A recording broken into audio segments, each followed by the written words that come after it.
Boy, if I'd have known this, we'd have raised the price of admission. Thank you all so much for coming to Reflections. I like you, I'm looking forward to hearing from the Eccles, the extraordinary Eccles, we've called it today. And you don't want to listen to me, but we're going to kind of do this like a TV interview thing, and no prepared stuff, just let the Eccles talk. Now, they're used to that. Don't worry about that. So, without further ado, let's welcome the extraordinary Eccles. You want to go first? Go ahead. So, the first question of the day is, tell us some about what I'd call your upbringing. Okay, growing up. Thank you, but don't feel bad about Buster for all the advertising he's done. You're going to learn a lot more about the Eccles than you ever wanted to know.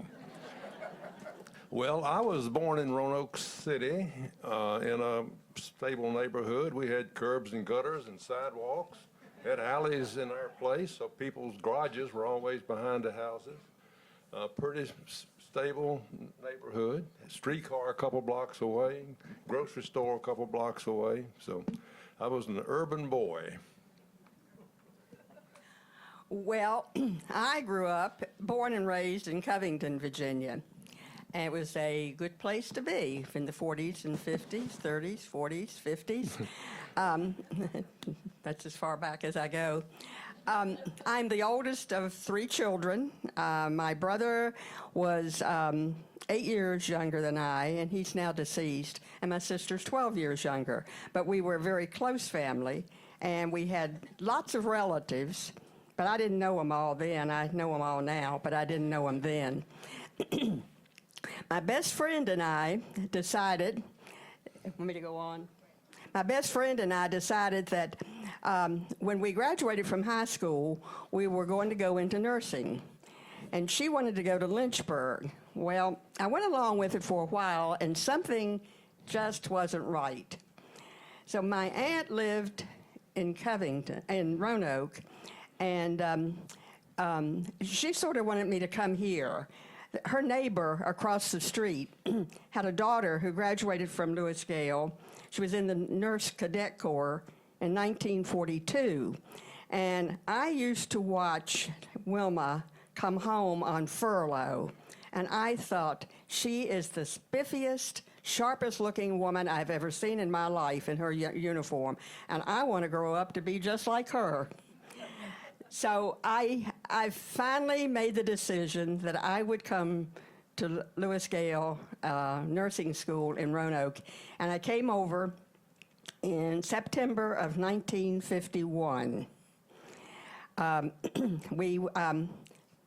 was a 3-year diploma school. During the summer, we worked. We didn't get our summers off. We got two weeks vacation, so we replaced any of the nurses the registered nurses who were on vacation. By our senior year, we were the head nurses during the daytime on the shifts. Well, about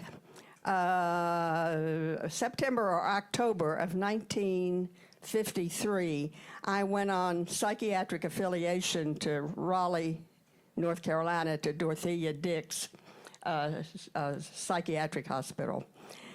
It wasn't all work. There was a lot of play because NC College, North Carolina State College was just down the road.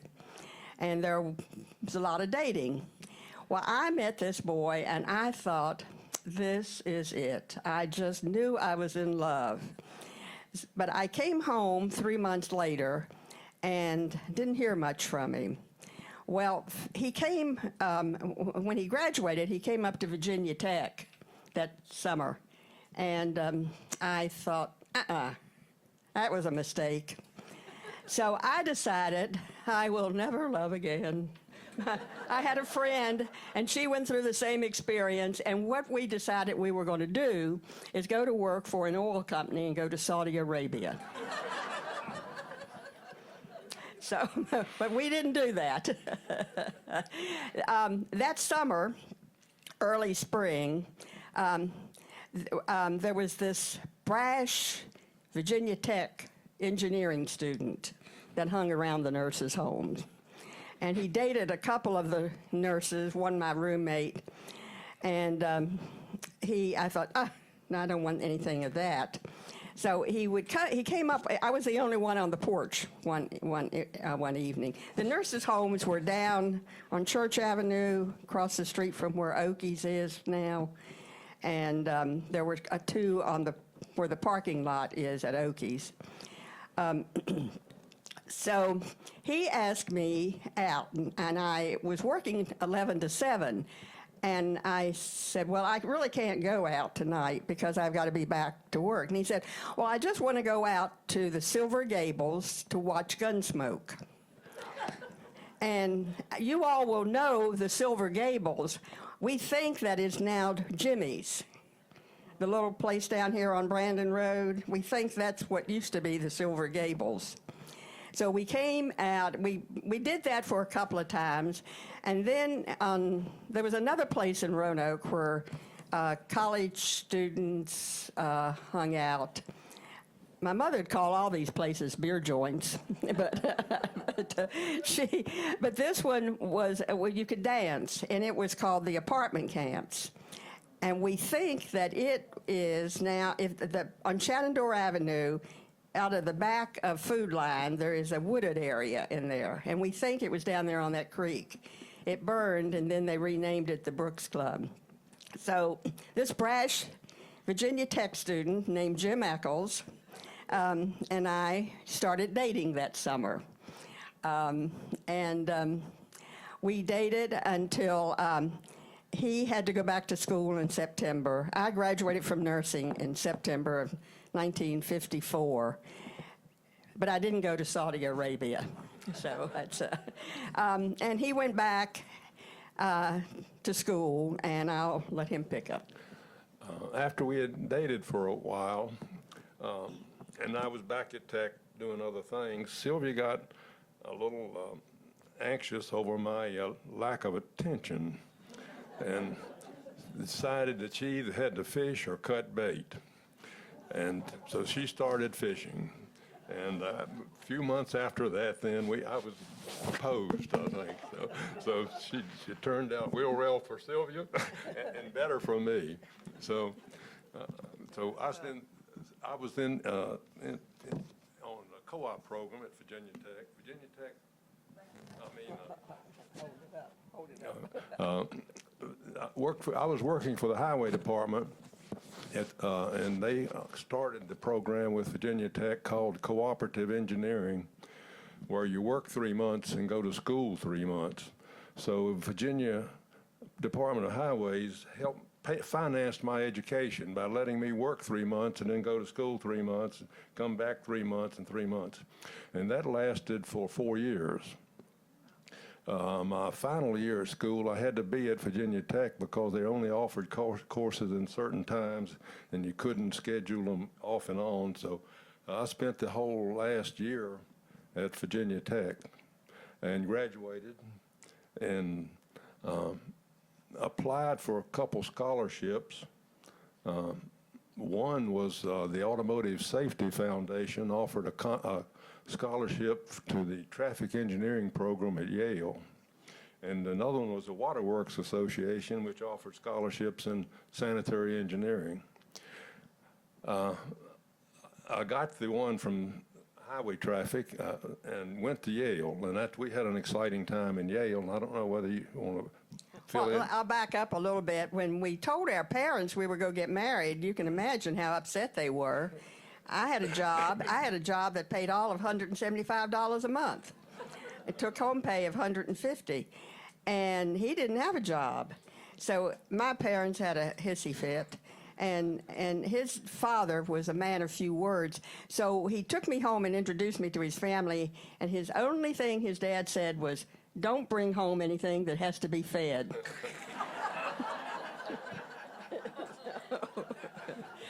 So, we tried not to eat there too often, but we did eat there. So we were married in July the 2nd of 55. of 1955. And by the time actually he graduated from Virginia Tech in 1958, we had 2 children. And I had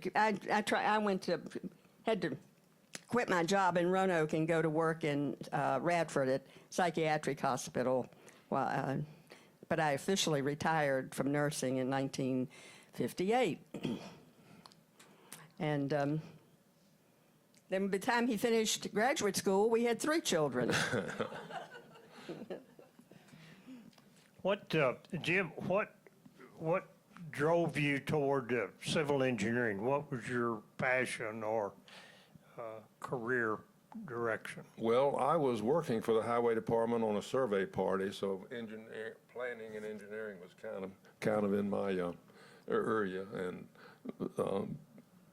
in fact, they were looking for trained civil engineers, so that fit everybody, fit them and fit me too. Was that a career goal from high school or engineering, or just directed that way through your work? Well, I spent the next several jobs in civil engineering. I went from the highway department. I became the district traffic engineer in the Bristol district for the highway department. That's all of Southwest Virginia. Then I took a job with the Federal Bureau of Public Roads, which was a good engineering place. Sometimes you can get a job to do that's really interesting. Let me tell you about one little thing. In highway route planning, you need to know when you're laying out the routes where people are coming from and where they're going. And that's not easy information to get. You used to have to put a roadblock on a highway and stop all the cars and interview them. And I don't know, some of you may have been through roadside interviews when really we're doing that. And of course that causes like much consternation and safety and things like that. So several of us started tried a process of, we put up a camera on an overpass on the Merritt Parkway in Connecticut and photographed license tags of cars. And then we would look up their driver's owner and send them a questionnaire about where you come from, where you were going. That got very interesting answers from a lot of people. A lot of them want to know, my car did not get out of the garage that day. Who said I was driving on that highway?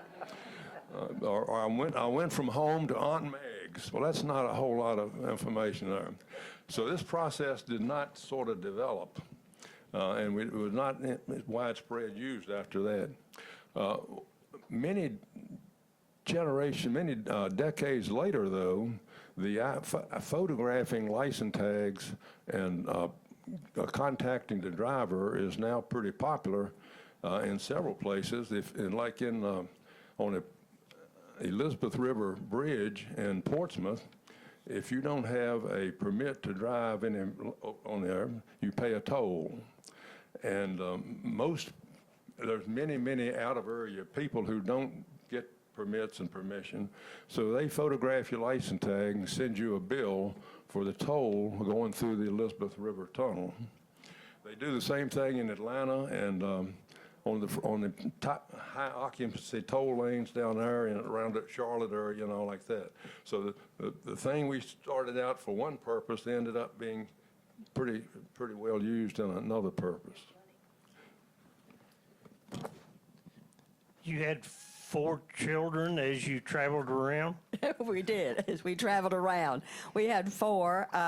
Our oldest is Jeff, and Jeff is a civil engineer from Virginia Tech, and he worked for the Virginia Department of Highways, and his wife was also a state employee.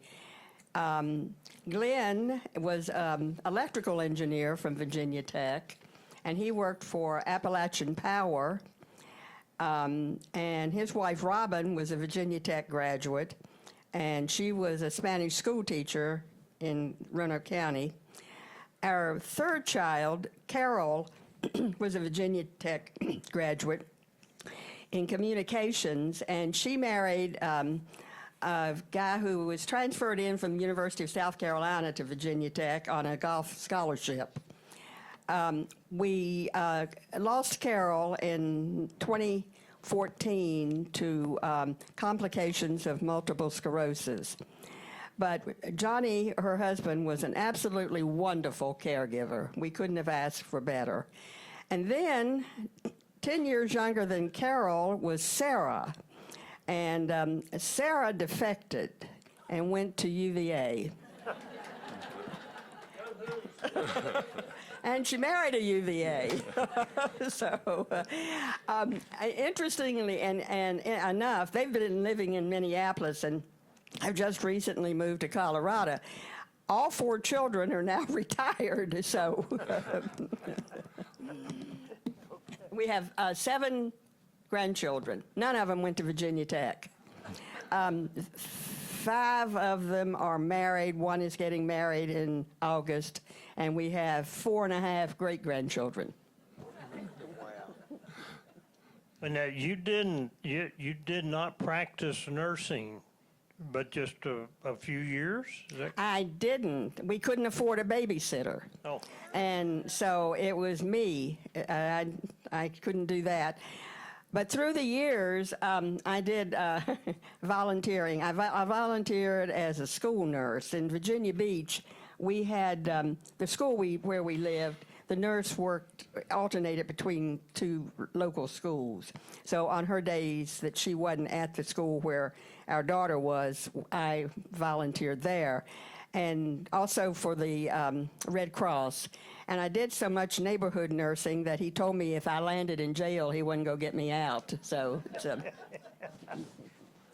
Now, Jim, you said you were in Connecticut doing work, and y'all talked then about Virginia Beach or the Tidewater.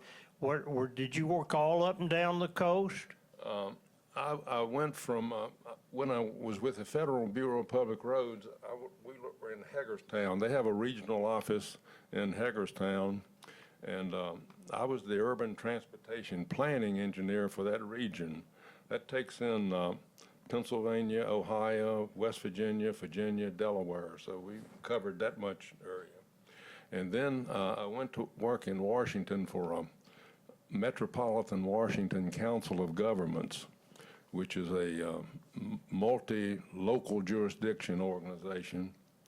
And while there, I was assigned to work on the Shirley Highway Express Bus on Freeway project. And that was quite exciting. We ended up doing one of the construction phases for the Shirley Highway past around the Pentagon. The traffic was bad enough where they wanted to convert one of the lanes to a bus lane. So, and even during the construction period, they built a temporary bus lane past there going into Washington, D.C. That lane carried as much traffic as 3 highway lanes. We had a fleet of buses, 100-some buses, going in down there. And everybody thought that was successful, except only using maybe 100 buses every half hour looked like nobody was on the lane. People don't like that. They're jammed up on the regular lanes, can't go anywhere, and see these buses go by, but then they don't see anything for a while. So they wanted to begin to allow automobiles onto that lane also, and asked us how could we do that. So we started out, well, let's allow cars that are carrying 5 or more people use that lane. That'll get them into town and all like that. So that was HOV 5. Well, there weren't a dozen cars that were carrying 5 people, so that didn't work out. So we cut it down to 4. That didn't help much. Cut it down to 3, got a few cars, ended up finally calling it HOV 2. If you had 2 people in your car, you could use that lane. That turned out to be quite popular in the Northern Virginia area. They built some parking lots way out, so you could meet at a parking lot where we had our buses picking up, but you could also go to that parking lot and join a neighbor, and y'all got to drive downtown. That was quite well. Really fascinating observations down on 14th Street at the mall in Washington. In the afternoon after work, you see a whole slew of men lined up standing on the curb, and a car would pull up and, where are you going? Okay, I'm getting in your car. So you got a free, I don't know whether the riders had to pay for that or not, but that got 2 in a car, and that car now can use the HOV lane. So that was the start of the HOV system in the country. So it's a very interesting process. Now, what was the date about in that area? That was about 1975, 76, along in there. Before that? When was it? Late 60s. Oh, late 60s. Early 70s. More fun than I thought it was. Yeah. Early 70s, the 1970s. Well, I think all of us are aware, if you've been in the D.C. area, the HOV is still very popular. Yes. And they have the lane ended up a reversible lane. In the morning, all the traffic on that lane could go in. In the afternoon, they turned their lane around, and you could go out on that same lane. So yeah, it really helped traffic up there. How far in advance did you guys do your planning? Could you foresee more than a year or 2 ahead what might happen to traffic? Well, at the time, the interstate was developing, and the transit folks wanted to get some money from the interstate program to improve transit. The interstate system put on a federal gas tax, which created a trust fund, federal trust fund. And of course, the people who own the trust fund, they don't want anybody else using that trust fund. So the big discussion is, can transit have any effect on relieving traffic in corridors like that? So both the Federal Highway Administration and the Federal Urban Mass Transit Administration worked to establish this bus on freeway project, and found out that that you can improve the flow with public transit on freeways. You were in Connecticut at Yale. The study you did in Connecticut, was it when you were at Yale? I went over that one. Yeah. I'll mention it. You said you were ill, but I didn't hear you say what you did. What were you doing there? How did you go to Yale? Oh, The question is, why was he in Connecticut? yeah, I got the Safety Foundation fellowship, and that paid a year of things. And in addition to that, the highway department paid me half salary to go to Yale, so that we actually could live there. Of course, with the highway department, when they help you, they expect something in return. So you had to work twice as long for them as a scholarship was. Yeah, kind of like a lot of teachers probably got the same thing. Sylvia, all this time, what did you enjoy about the D.C. area, federal government, whatever? Or were you there? Were you in? Yeah. There was a lot to do in in D.C., an awful lot to do. It was the Kennedy Center had just opened, so it was easy to go down there for a matinee in the afternoon, except I hated driving, but I did. And it was a lot. But it was also a bad time. It was during the light of riots, and a lot of protesting was going on in the area. We had teenage children, so it was quite concerning to me. We had things going on around us. They were growing marijuana. We lived next, the back of our house. It was adjoined a county park.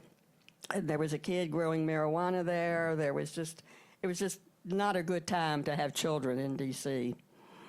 All right, where's the next step then in your career? Well, public transit was in a failure status during this period. The ridership was down. They couldn't raise enough money to replace their equipment, so transit was in pretty serious trouble in most every U.S. city except New York, maybe not, but so the federal government made funds available to municipalities to acquire public transit and operate it as a public service. It had all been private up to then. Private companies owned the buses, charged the fees, and all like that. And the urban area in around Norfolk, Virginia Beach, Chesapeake was, their bus company was about to fold. So they formed a transportation commission called the Tidewater Transportation District Commission to acquire the bus systems and operate them. And they formed a commission. I got hired as the executive director of that group, and we were able over years to get enough federal money to buy the Norfolk Transit, Portsmouth Transit, South Norfolk Transit, things like that, and put all of those systems into a public transportation system. We operated the public buses, we operated van pools, we operated handy ride services, started a pedestrian ferry across the river between Norfolk and Portsmouth. And that's where I spent 20-some years of my career. Could have used you there, Buster. You don't know how much I could have used you to advertise how good things are. Extraordinary. The public bodies, the cities and all, were not used to being, first of all, transit went from a private business to a public business. And that was a new thing because cities weren't paying for it up until this event occurred. And then they started paying for transit, and you find out the price is going up. Ridership was still going down. You still needed to buy new buses. You need to do this, that, and the other. And they kind of felt kind of set upon by this event, by this new commission that somebody created for them. So that was I worked on highways and I worked in transit. Highways are much better funded than transit. Let me tell you, there's a lot more money in that business than in the transit business. Were you involved with the tunnel across the Bay Crossing? Well, the tunnel had a bus service. I'm talking about the Elizabeth River Tunnel. You're probably talking about the Hampton Roads Tunnel. Yeah. Yeah. No, I wasn't involved in that. That was all highway. No transit through that tunnel. But the Elizabeth River Tunnel had a bus system operated by the highway department. And just as soon as we were created, they gave it up. So we had to take over. They gave us their buses. It said, it's all yours. Okay, we got that. Okay, Sylvia told me one peculiar honor that you received by working over there, which was? Well, he had a passenger ferry named the James C. Eccles. It was, what was it, the world's that Vebco, no, Dominion Power wanted to get into the natural gas business. In addition to being in the electrical business, they wanted to get into the natural gas business. So they asked us to convert the engines. They were diesel engines, convert them to natural gas. So that became then the first natural gas-fired engine, diesel, and we had it on our ferries, so we used it on the ferries. So I got to christen it with champagne, and but we think that ferry, like Jim, is now been Relieved. been relieved, is in retirement. So. Well, what brought you to Roanoke? Well, we thought, I kept telling him after he retired, we did a lot of traveling. We loved the traveling we did. We went overseas. Went to England with friends 3 times, did self-catering. Last time we were over there, we spent a month, and then we traveled to with another couple to Spain and Czech Republic. And like I said, I never go anywhere I don't know somebody.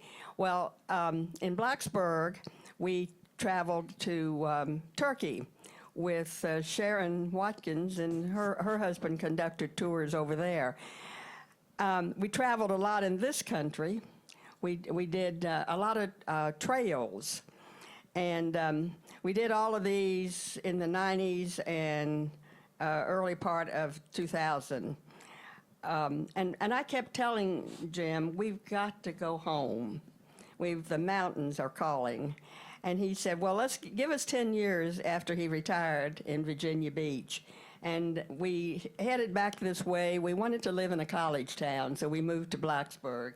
And then we knew that we would come to Brandon Oaks someday. Jim's mother was here in the 90s, and his sister was here. So we knew that Brandon Oaks was going to be our eventual home. And so. All right, have you enjoyed your stay here to this point? Yeah, I think it's been good. It was really good after Jim fell and broke his hip. I don't know how we would have ever managed without their transportation system. Yeah. Well, now, Jim, you're involved in the elevated gardens we have. What is that a lifelong passion or just something developed? Well, Jim Johnson is the sponsor of those, and Jim Howard. They do all the work. They asked me to handle some paperwork. But my part is very insignificant compared to what they do on buying seeds, planting seeds, getting everything fixed up, and all like that. So I'm just a aide on that one. Well, since you were so deeply involved in the management of transportation, has anybody approached you how to reduce the speed limit around here? No. I'm not in traffic anymore. Thank you all for sharing so much. Questions from the audience? No? Married how many years?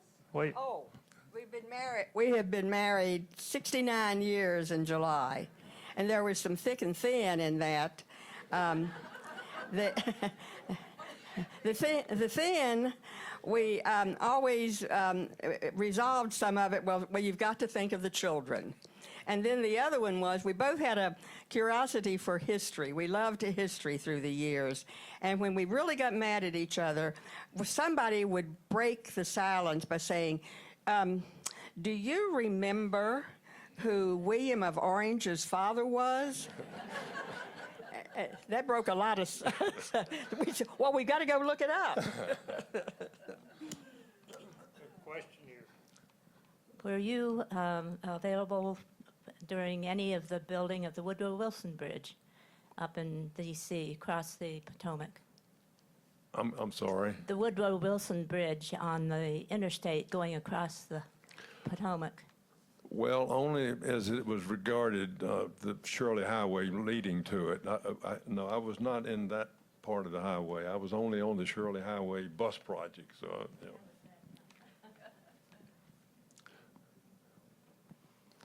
Okay, we will, as always, particularly enjoy you guys and the big smiles that you share with us.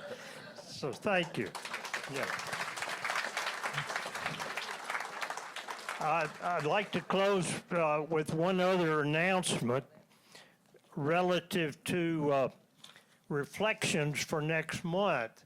And we've teamed up with the activities group with Teresa, and it's going to feature your all's travel and travel stories. So it'll be interesting to see and to hear all the places in the world and even locally that you've been, and a chance to share a brief snippet of maybe your favorite place. In preparation for that next month, you will receive a little handout, and please fill out where you have traveled and whatever other questions here. The other part of this, in working toward activities for the future, you will be asked, would you like to do some day trips? Would you like to do some overnight trips? Would you like to do some trips that might even go beyond that as a group of travel or what have you? So please, when you receive this flyer in your apartment, fill it out and get it back to Teresa. Okay, that'll help us with our planning for fun reflections for next month. Yes, Sandra. Does it have to be recent traveling or a long time ago? No. Travel. Okay. Travel. We're going to try to spotlight somehow all the different countries, continents that are represented here at Brandon Oaks. That'll be kind of fun to see that visual. That's it, folks. Thank you for being here. Good program.